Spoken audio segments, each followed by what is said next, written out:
I can imagine when there's a $15 million reward for any information about someone, that could get people to start talking. But to your point about those talks between Wedding and the FBI, he apparently reportedly voluntarily surrendered at the US Embassy in Mexico last week. And Vanity Fair reported he had these really intense talks between himself as well as the FBI before he was taken into US custody. So, as an attorney, when you hear that, and I know that this is just conjecture, what exactly do you think? Are you thinking, hey, he might have given valuable information? Hey, he might be an informant that potentially flipped? What does that really look like?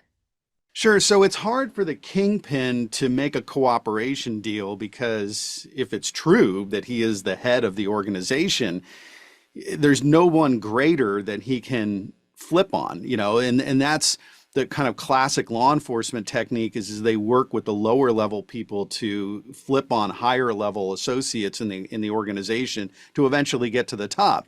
So here, he didn't have anything that he could give to the government other than himself, meaning turning himself in. And the incentive there for him to negotiate a deal would be potentially so he's not killed while being captured, like what happened to Pablo Escobar. The other incentive is that he doesn't find himself sitting in a jail in Mexico, and so that he can go directly, into captivity here in the United States, which all else being equal is going to be a lot better thing for him.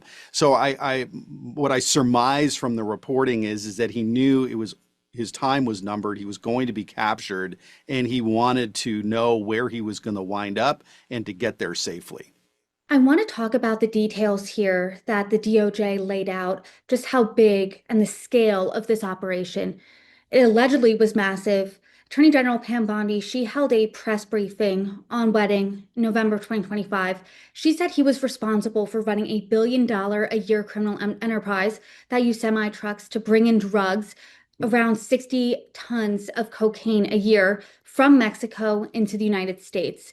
And she also accused him of controlling, quote, one of the most prolific and violent drug trafficking organizations in this world, who, according to her and according to law enforcement, he was cooperating and working with in tandem the Sinaloa cartel.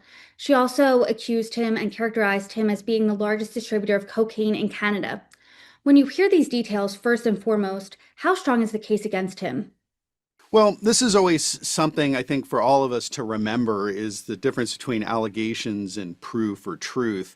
And it's very easy for us to all get caught up in hearing an indictment or allegation, even in civil cases, and think like, wow, that must be true. And so as a defense attorney, I'm always skeptical. And then also to keep in mind that everyone's presumed to be innocent in the United States until proven guilty. So when I first started hearing these allegations, I was like, how does a snowboarder, who I always kind of think of like a slacker kind of guy, do this? Now, sure, he's an Olympian. Maybe he's so intense he could do that. But it was always like, okay, I'd like to see some evidence around this more than allegations. What I think changed my view a little bit or maybe confirmed things is when there was like $40 million, I guess, of like motorcycles that were seized last month and as part of an operation from the U.S. Attorney's Office and that were seized in Mexico. And it's like, wow, okay, so obviously he's got a lot of cash to spend on motorcycles. So it kind of looked like, yeah, maybe there's a bigger operation.